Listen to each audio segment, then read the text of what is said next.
You are Locked On Braves POSTCAST, part of Locked On Sports Atlanta, your team every day.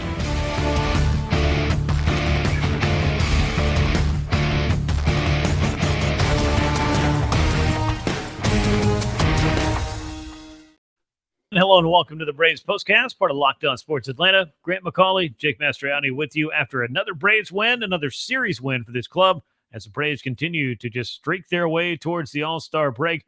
They may not win every single game, but the losses are becoming so rare that we're having a hard time really complaining about those either, though I'm sure we can find something wrong with it, but you won't find too much wrong with the series finale against the Cleveland Guardians. The Braves 8-1 winners to take 2 out of 3 from Cleveland.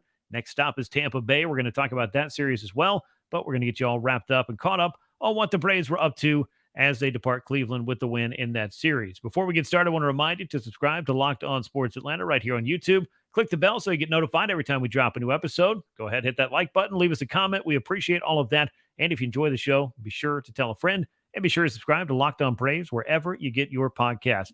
Jake, a lot of good stuff from this game. Offensively speaking, the Braves continue to set the tone with their bats, and the Guardians found out again that this is a lineup that can hurt you 1 through 9.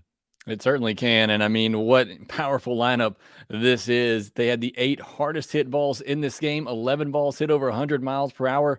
That is this Braves offense that we've become accustomed to watching. Yeah, in a nutshell, it's hitting the ball hard, it's hitting the ball hard and often on top of that. And the Braves certainly did that in this one. Let's jump inside the box score for this game. Number 86 for the Braves, who are once again back to 30 games over 500, 58-28 on the season. 8 runs, 19 hits. That's not a typo. No errors, 11 men left on base. Guardians now 42-44, a run on just 7 hits. They left 12 on base. They had a lot of opportunities in this game, but they just couldn't seem to find the counterpunch for the punches that the Braves were landing offensively throughout the course of this game. Michael Tonkin came on, picked up the win after Michael Soroka had to leave with 2 outs in the 5th inning. We'll get to Soroka's performance in a little bit, but Tonkin now 5-2, another good relief outing from him. Cal Quantrill takes the loss as the Braves offense got to him early on. 2 hours, 56 minutes time of game, 23,862 were on hand to see it. We'll talk about Soroka and the Braves pitching staff in a minute, but I just don't think we can really give the offense second billing anymore. Jake, everyone in this lineup had a hit. There were 7 multi-hit games.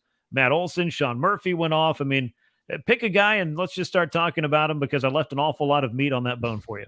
Yeah, I think you got to go with Sean Murphy, and a guy that, 4-hit night, 3 runs scored, a home run, a 977 OPS. He has just been absolutely on fire this year. And you go back and the game they lost the night before, 4 stolen bases by the Guardians, no stolen bases tonight. And you mentioned it, a lot of base runners for the Guardians on this night, but no stolen bases. I think that, again, speaks to what Sean Murphy can do behind the plate. But this night, what he did at the plate, I mean, he is, by far, I think, the best catcher in baseball. I think you can definitely make that argument with the way that he's played this year.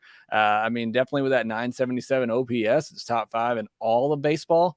So, I mean, what he's able to give you offensively is just great. But again, what I love most probably is just the fact that he can shut down a running game just by his presence back there, and just what a difference maker that is. And that's no slight to Travis d'Arnaud. He has one of the best arms in all of baseball in Sean Murphy, and just what he can do back there is that threat. But he also just has a very powerful bat, 3 hard hit balls on the night. I mentioned 4 hits. I mean, he just kind of does it all for you. And you go back to the offseason, a lot of people kind of scratching their heads at the move to go get Sean Murphy.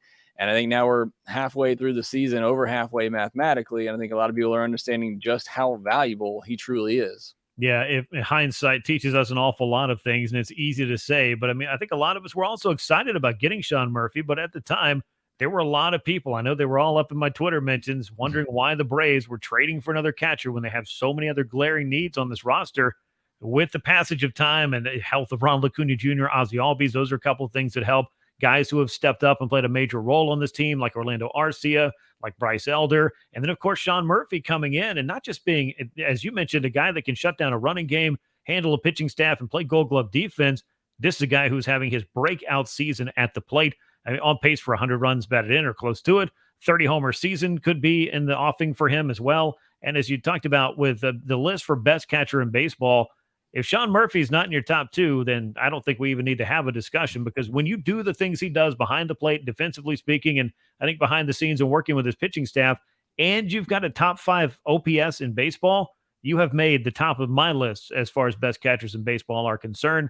And I'll rest my case right there. His old Oakland A's teammate, Matt Olson, he got a head start in Atlanta in 2022, had a pretty good season, but the year he's putting together now is more than pretty good. He is the National League's home run leader, hit another one, his 29th of the season, 70 runs batted in, also leads the National League. He's up there with both of those categories, fighting for the top spot in all of baseball. 3 more hits for him.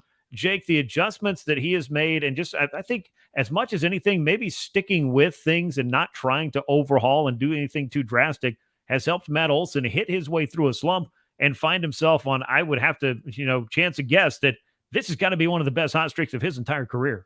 Yeah, it's been fun to watch. Obviously, we know he had a bit of a cold spell there. He's had a couple of them here and there, but I think one thing for Matt Olson is he's generally kept them pretty short, and then we've seen him kind of go on another tear here or there, but he got the average up to 254. I mean, he was batting in the 220s not too long ago. The OPS has always been high because of the power. It's 938 OPS. So, I mean, again, he's always had that good power. He's going to give you extra base hits, doubles, home runs, as we've seen. But yeah, I mean, the home run potentially has this year. I know you posted the graphic comparing him to Andrew Jones, big home run season, his franchise record season. I mean, he is on pace to eclipse that. It's really fun to see. I think a lot of us thought he had this potential, and it was a good year for him last year. But I think a lot of us thought in his second full year in Atlanta, he really had the chance to kind of break out and prove that he is one of the better power bats in all of baseball. And again, through half the season, he has certainly proved that. Yeah, great run producer in the middle of the lineup for the Braves right now, batting cleanup, driving in all those runs and that pace. In case you're curious, 54 home runs over the course of 162. That's what Matt Olson is in line for. 51 home runs, Andrew Jones' franchise record for a single season set back in 2005. That would be some pretty good company, of course, for Matt Olson. Anytime he can set a franchise's home run record, I don't care how long that franchise has been around, that means a little bit of something. And when you're having the kind of season the Braves are, when you talk about franchise records, I mean, they're on pace for 110 wins. That could eclipse the most wins for a Braves team in franchise history. So it would be a pretty impressive feat for Matt Olson. And for this Braves club, I think we're going to be talking about a lot of records throughout the course of the summer. We haven't even really gotten into the Ronald Acuna Jr. of it all on this night because it wasn't his show on this evening. But ho-hum, all he did was get a couple of more hits. He was one of 7 multi-hit games in this one. Eddie Rosario was pinch hit for late, only had 1 hit, but he made it count. He drove in 2 runs. Michael Harris legged out an infield hit, had a couple of other hard hit balls, but 2 hit nights. We found those all up and down the lineup. Acuna, Albies, Austin Riley, Marcell Ozuna with your 2 hit games here. And the Braves, Jake, and I think this is another thing before we transition into talking about Michael Soroka, Michael Tonkin, and all of the things that happened on the mound, they have continued to find ways to win series. This is 10 consecutive series victories for this club. They are unbeaten, 7-0 in rubber matches so far this year. That's a trait of a winning ball club. And when you look at this record, 30 games over 500, you had to know there are a lot of traits of a winning ball club all baked into that cake. And I heard that one on the radio talking about, all the rubber games they've won this year and how important that is because, the goal in baseball is to win series. You get in the postseason, you want to win series. And that's what the Braves have proven to be able to do in all the rubber games that they've won this year. So that is certainly, great to see. And again, as you said, they've won so many games, you kind of expect that. But again, coming through, and even last year, they struggled a lot. And everybody made fun of the day game losses that they had. A lot of those are rubber games. Those are the end of a series, and they would drop those games. That's not happening this year. They're racking up those wins. And again, I think we also have to point out 4 more first inning runs and probably some of the softest hits they had on the night. They had a lot of hard hit balls on the evening, but that first inning, they just found some holes and continue to do what they've done all season long. And that's be able to put up a big number in the first inning. And in this case, we're able to kind of help Michael Soroka navigate through a game where he really just was kind of struggling, as I know we'll get into. Yeah, we're about to. Well, I'm glad you brought up the first inning runs because that was also on my sheet here because I crunched some numbers with 4 more of those, 91 on the season thus far. Again, 86 games now in the books, a pace for 171 first inning runs. I had to know. So I went to StatHead on Baseball Reference and looked it up. Most first inning runs in a single season in baseball history. It belongs to the Boston Red Sox of 1950. They scored 160 first inning runs. Braves have a chance to perhaps match that Only, I believe, 4 teams in Major League Baseball have ever scored over 140 first-inning runs in a season. Pretty impressive stuff. And the Braves, with all these home runs, by the way, 3 more of them on this night, they have now matched the 2019 Minnesota Twins, who set the single-season home run record for all of baseball with 307 back in 2019. They had 166 as of the All-Star break, but the Braves still have 3 more games to go, and they could break that. Atlanta getting to that 166, about 230 plate appearances faster than that Twins squad that was hitting home runs left, right, and center throughout the course of the 2019 season. We're going to talk a little bit about Michael Soroka, everything that was going on for him, and of course, it's another great outing for Michael Tonkin in relief. Before we do, though, I want to tell you all about FanDuel, because FanDuel is the official sponsor of this episode of the Braves Postcast. You can take your first swing at betting MLB on FanDuel and get 10 times your first bet amount in bonus bets up to $200. That's right. Just bet $20 and you'll land $200 in bonus bets, win or lose. That's $200 you can spend on betting everything from the money line to over-unders to who you think is going to hit the first home run. It's all available, and it's all on the app, which is safe, secure, super easy to use. Plus, when you win, you get paid instantly. It doesn't get much better than that. And there's no better place to bet on MLB than FanDuel, America's #1 sports book. Sign up today. Go to FanDuel.com/lockedon. Get $200 in bonus bets. FanDuel.com/lockedon. FanDuel is the official partner of Major League Baseball. Michael Soroka's night was not what he wanted it to be, but when you leave the game unscored upon, that's a little bit of something. He left at 99 pitches, 4 2/3 innings for him. It was a real grind, though. There were a lot of non-competitive pitches. He was spiking a lot of off-speed stuff.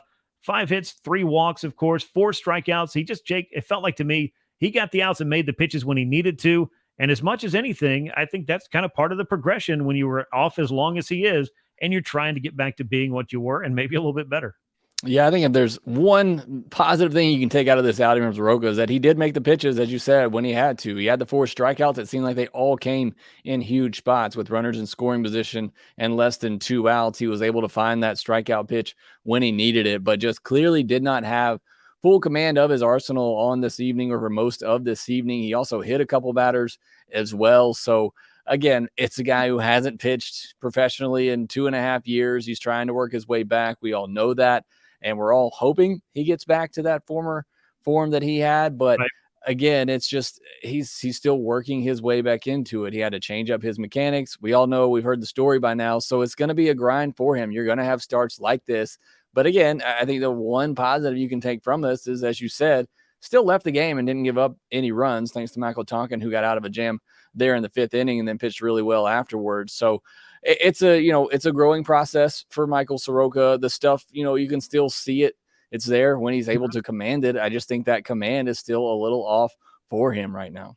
Yeah, and he's going to go through, I think, some waves of really feeling like it's all locked in. The way he was describing his start and the win over the Marlins was that, hey, everything was working. I was just letting it fly. Everything was free and easy. Then I kind of got away from it a little bit, maybe got a little bit too fine with some pitches, made a couple of mistakes. In this game, though, again, to make the point, he didn't make any big mistakes that proved costly in this game. And the Braves, offensively speaking, as Jake mentioned, you score 4 runs in the 1st inning.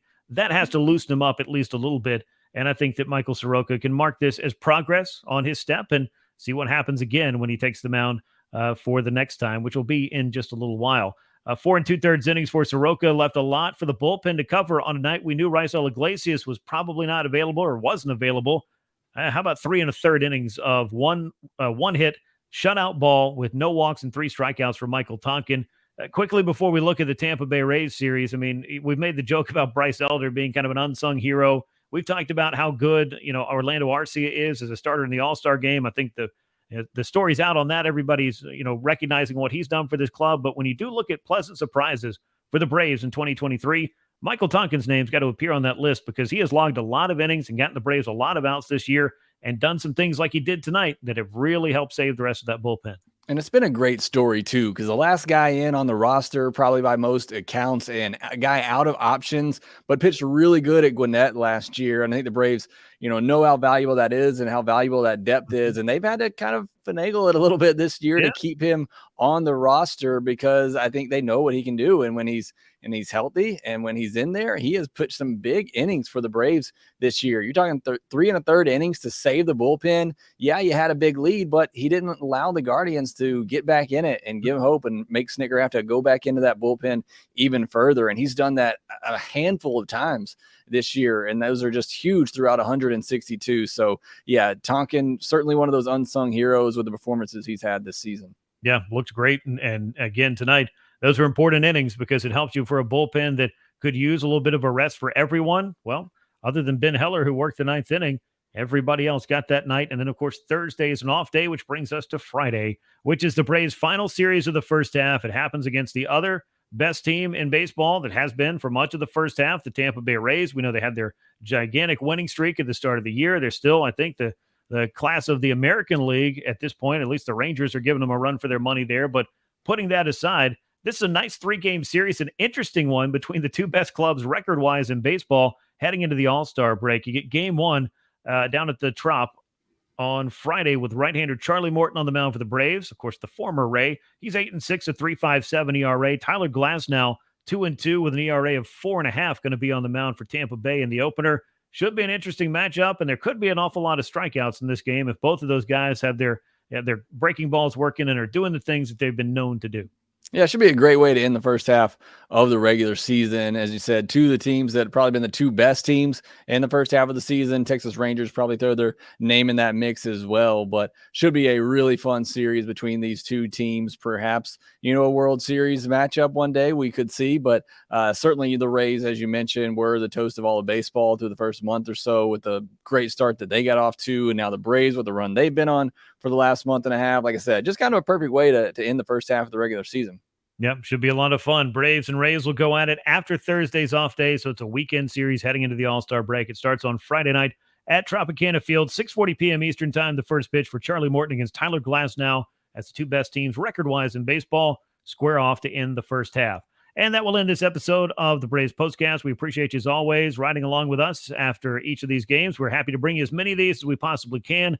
Make sure you subscribe to Locked On Sports Atlanta on YouTube. Click the bell to get notified every time we drop a new episode. And make sure you subscribe to Locked On Braves wherever you get your podcast. Once again, the Braves, they win another series, taking 2 out of 3 from the Guardians with an 8-1 win on Wednesday. For Jake Mastroianni, I'm Grant McAuley. We will catch you next time on the Braves Postcast. And until then, so long, everyone.